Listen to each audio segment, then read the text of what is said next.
छोटी उम्र में कोई विधवा हो गया, कोई बालिका थी वह छोटी उम्र में विधवा हो गई। क्या कारण था? पिछले जन्म का पाप ऐसा पड़ा हुआ था कि पिछले जन्म में कोई विधवा हुआ, उसको देख करके उसने खुशी मनाई, बहुत अच्छा रहा, बहुत अच्छा रहा, तेरा पति मर गया, अच्छा रहा, मुझे बहुत खुशी हुई, है ना। उसने जो ऐसी खुशी मनाई, इस जन्म में बाल अवस्था में उसका क्या हो गया? पति मर गया।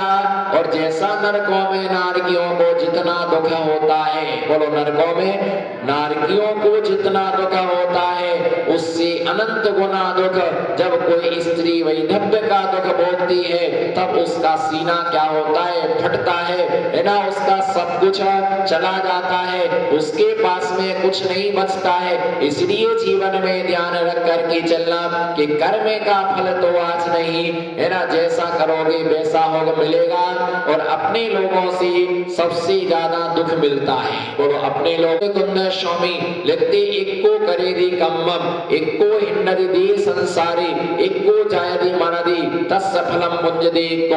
अकेला ही ये जन्म लेता है, अकेला ही ये मरण करता है, अकेला ही सुख भोगता है, अकेला ही दुख भोगता है, जो इसका कोई भी साथी नहीं होता है। कहीं रेला है, कहीं मेला है, बोलो कहीं जोश बोलो, कहीं रेला है, कहीं मेला है, तो कहीं कोई खड़ा, तो बोलो ना कहीं रेला है, जोश बोलो, कहीं रेला है, कहीं मेला है, कहीं कोई खड़ा अकेला है ना, अकेला खड़ा हुआ है। कभी बहुत सारे हमारे घर में रहते, है ना, अकेले थी, अकेले ही रहोगे। 4 बेटी, बोलो कितने? 4 बेटी, 4 बेटियां हैं, कितनी हो गई? 8। एक डोकरा 9, एक डोकरी, बोलो ना कितने हो गए? 10। परिवार हरा भरा, बोलो परिवार, जोश बोलो परिवार हरा भरा परिवार तुम्हारा है। कितना अच्छा लगता है, परिवार क्या है? हरा भरा है। चिंता मत करो, समय आते सब अपने परिंदे उड़ जाएंगे, कोई नहीं बचेगा, क्योंकि जो बेटियां हैं वो जवाई ले जाएगा। बेटियों को बोलो, बेटियों को जवाई जब लेके जाएगा जवाई, तब तुमको आएगी जम्हाई। गई छोटी वाली, गई बड़ी वाली, सब गई। और आज आपको बेटियों को भेजने की जरूरत नहीं है। आपने इतनी अच्छी शिक्षा दी है, इतनी अच्छी शिक्षा दी है, वो आपको बाय बाय करके जाएगी। मम्मी बाय बाय, जा रहे। वो पहले फ्रेंड था, फिर हस्बैंड बन गया। जो फ्रेंड था वो तुम्हारी छोरी का क्या बन गया? हस्बैंड। हम तो एक साथ पढ़ते हैं, वो पढ़ नहीं रहे हैं, वो एक साथ आगे क्या हो रहे हैं? वो एक साथ आगे बढ़ रहे हैं। वो एक साथ क्या हो रहे हैं? वो एक साथ आगे बढ़ रहे हैं। और जिसे तुम फ्रेंड समझते थे वो क्या बन गया? क्या चालू हो गया? हम नहीं रह सकते इस घर में, इस घर में सफोकेशन बहुत हो रहा, मेरा तो जी घबरा रहा। आप तो हम तो यहाँ रह ही नहीं सकते, अहमदाबाद आपको चलना पड़ेगा। 1 निकला, 2 निकला, 3 निकले, 4 निकले, अब कौन बचा? बोलो कौन बचा? मैंने क्या नाम दिया था? अपनी इच्छा से नहीं बोलना है। जिनवाणी में जनवाणी नहीं मिलाना है ना। शुद्ध घी में डालना मिलाओगे चलेगा, लेकिन जिनवाणी में जनवाणी मिलाओगे तो किंचित भी चलेगा नहीं। 8 मेंबर निकल गए, कौन बचे अब? 2, डोकरा और डोकरी। डोकरा दुकान पर चला गया, घर में कौन बची? अब पढ़ते रहो बस घर में बैठे बैठे, है ना। आप अकेला अवतरे, बोलो आप अकेला अवतरे, मरे अकेला होए। और जब डोकरा दुकान से घर पर आया तो डोकरी मंदिर चली गई, तो डोकरा घर में क्या बचा? अकेला बचा। जब तक डोकरी मंदिर से आई तब तक डोकरा हुई गया, तब तक डोकरा हुई गया। और जब तक डोकरी सो करके उठी तो डोकरा मंदिर जी के लिए निकली गया। बस आराम से वो आपस में से भोजन करते, समय मिलते बस पढ़ते रहो। आप अकेला, बोलो आप अकेला अवतरे मरे अकेला होए, है ना। ये संसार की दशा, ये संसार की विचित्रता है। इसलिए पुण्य पाप करने में जब फल स्वतंत्रता से मिलता है तो पुण्य पाप भी हमें स्वतंत्रता से करना चाहिए। जैसे कर्म फल देने में स्वतंत्र है, बोलो कर्म फल देने में स्वतंत्र है, तो हमें पुण्य करने में भी क्या होना चाहिए, हमें पुण्य करने में भी स्वतंत्र होना चाहिए। हमारे लिए अच्छा काम करने में भी स्वतंत्र होना चाहिए। रत्नकर्ण श्रावकाचार में आचार्य समुद्रवद्य स्वामी ने 154 नंबर के श्लोक में यही आचार्य महाराज ने उपदेश दिया कि सामय करने वाला साधक, साम्य भाव, हमारे जीवन में संपत्ति बहुत है पर समता भाव का अभाव है। बोलो कौन सी भाव का? और जितने भी रिश्ते, जितने भी संबंध हमारे बिगड़ते हैं, वे सब किस कारण से बिगड़ते हैं? वे सब हमारे समता भाव के अभाव में बिगड़ते। कैसे बिगड़ते हैं? समता, उग्रपन, कसाय भाव इतना है, सहनशीलता का अभाव हो चुका है। बोलो सहनशीलता का, बोलो ना सहनशीलता का। जितनी भी सहनशीलता थी उस सहनशीलता का पूर्ण रूप से क्या हो चुका है? अभाव हो चुका है। और सहनशीलता का अभाव होने पर विषमवाद क्या होते जा रहे हैं? विषमवाद हमेशा बढ़ते जा रहे हैं। वो उनकी नहीं सुनना चाहता, वो उनकी नहीं सुनना चाहता। और इसमें क्या होता है कि परिवार पूरे क्या हो जाते हैं? टूट जाते। हर समय समता भाव, बोलो हर समय, हाथ उठाओ, हर समय क्षमता भाव। फिर मालूम इसका तर्क क्या देती? बहू को समझा तो सास चेटती है, सास को समझा तो बहू चेटती है। बोले कब तक समता भाव रखेंगे? बोलो कब तक, बोलो कब तक क्षमता भाव रखेंगे? समता भाव की भी एक, बोलो समता भाव की भी एक, कब तक समता भाव रखेंगे? बोलो बहन जी कब तक? सुनते सुनते 8 महीना हो गए, 1 साल हो गए, 5 साल हो गए। समता भाव की भी सीमा थी। कब तक समता भाव रखेंगे? बोलो कब तक? हाथ उठाओ ना, कब तक? कब तक समता भाव रखेंगे?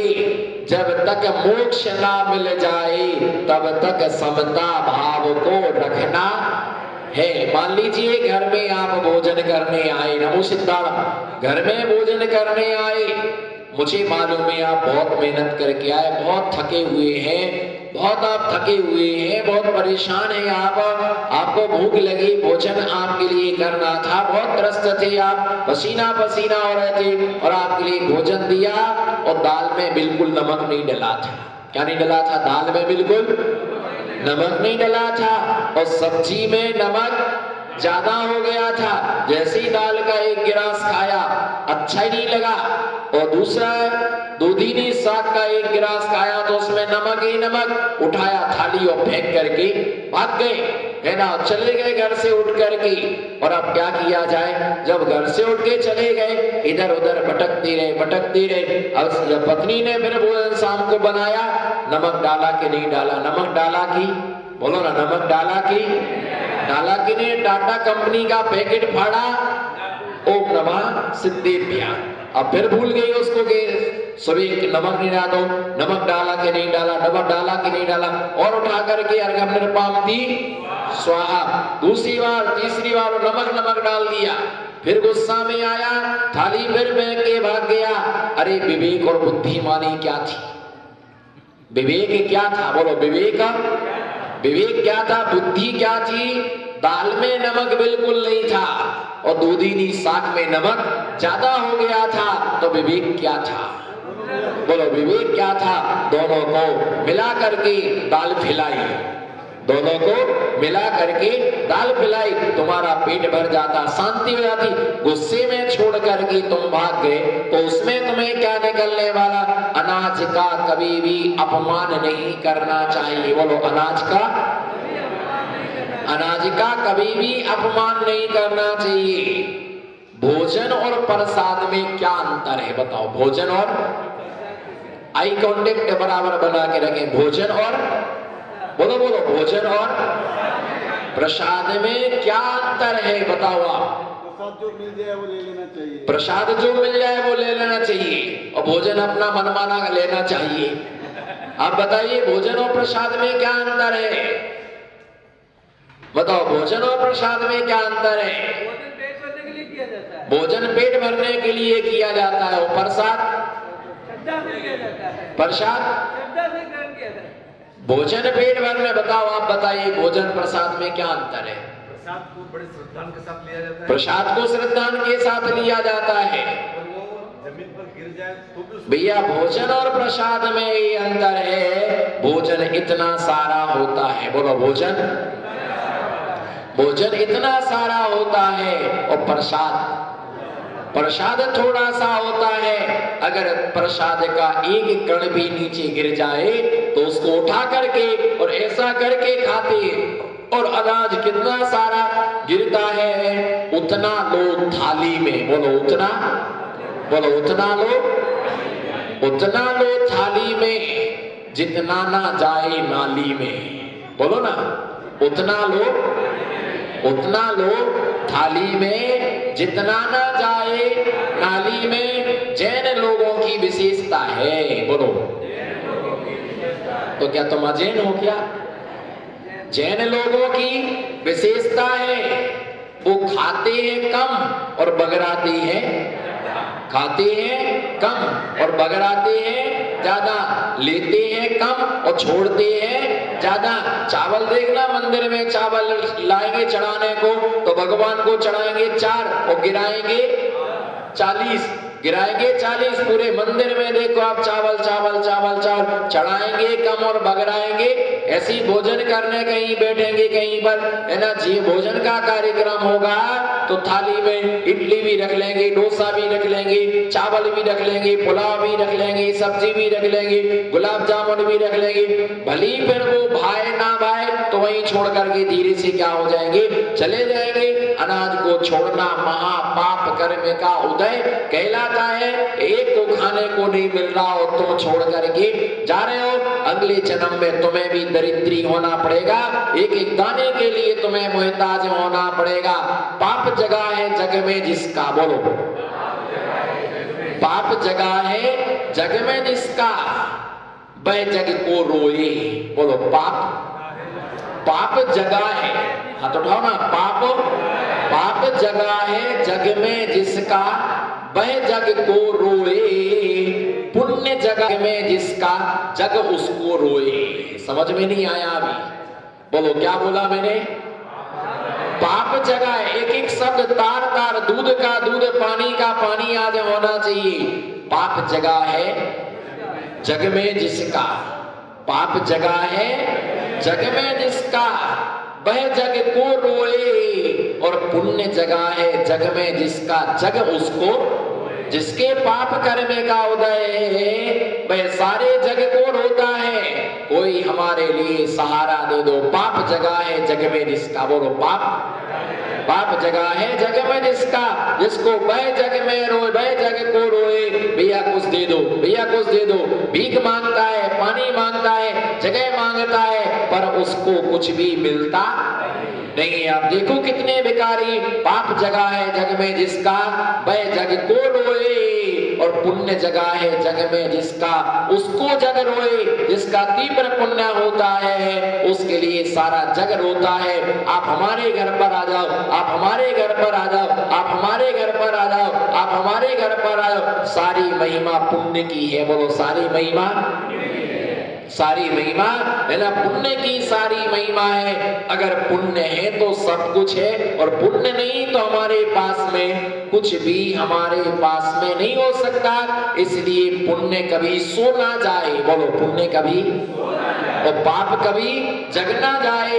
क्योंकि पाप जब जागता है तो वो तुम्हें रुलाता है, और पुण्य जब क्या होता है, जागता है तो वो तुम्हें सुलाता है। पुण्य तुम्हारे लिए सुख और शांति देता है। चिंतन करता है कि हमें अपने ही कर्म का फल हमें मिलता है। इसलिए कर्म अच्छे करोगे तो फल उसका क्या मिलेगा, उसका अच्छा मिलेगा। वो चिंतन करता है इस चीज का, है ना। निर्जरा भावना का संबर भावना, निर्जरा भावना, लोक भावना, लोक भावना के लिए है ना, संबर भावना, लोक भावना का चिंतन करता है कि ऐसा इस लोक में कोई भी स्थान नहीं है जिस स्थान पर हमने जन्म और मरण ना किया हो। लोग कहते हैं स्थान अच्छा होना चाहिए। बोलो, लोग कहते हैं, बोलो ना, लोग कहते हैं, लोग कहते हैं स्थान अच्छा होना चाहिए और हम कहते हैं गुण स्थान अच्छा।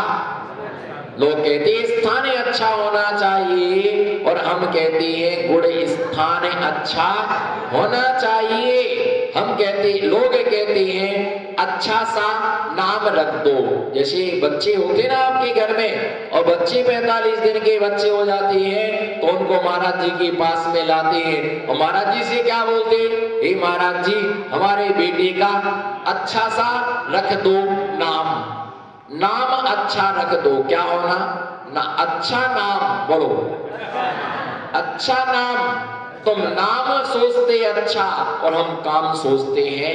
नाम से कोई अच्छा नहीं होता है, काम से हर आदमी, नाम से कोई आदमी अच्छा नहीं होता है, काम से आदमी अच्छा होता है।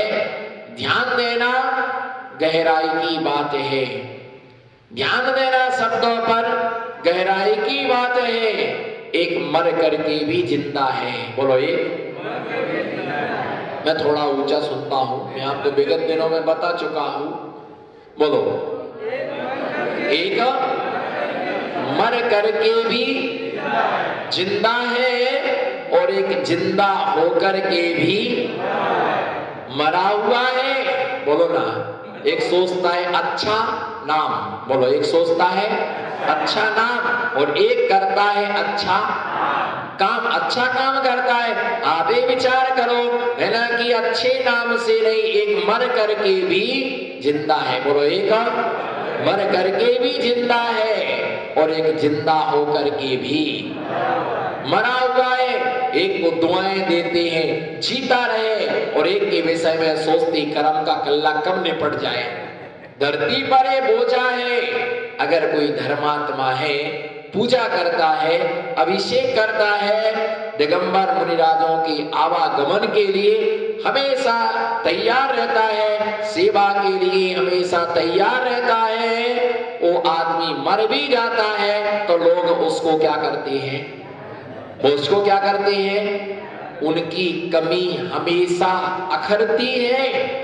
घर में अगर एक व्यक्ति धर्मात्मा है और यदि कोई दिगंबर मुनिराज आ जाए तो बहुत जल्दी वो चौका लगा लेती, और अगर वो चले जाए ना तो फिर घर में जब से दादी गई तब से हमारे घर से चौका चला गया है। अब हमारे घर में धर्म नहीं होता है, अब हमारे घर में पुण्य नहीं होता है ना। एक मर करके भी जिंदा है और एक जिंदा होकर के भी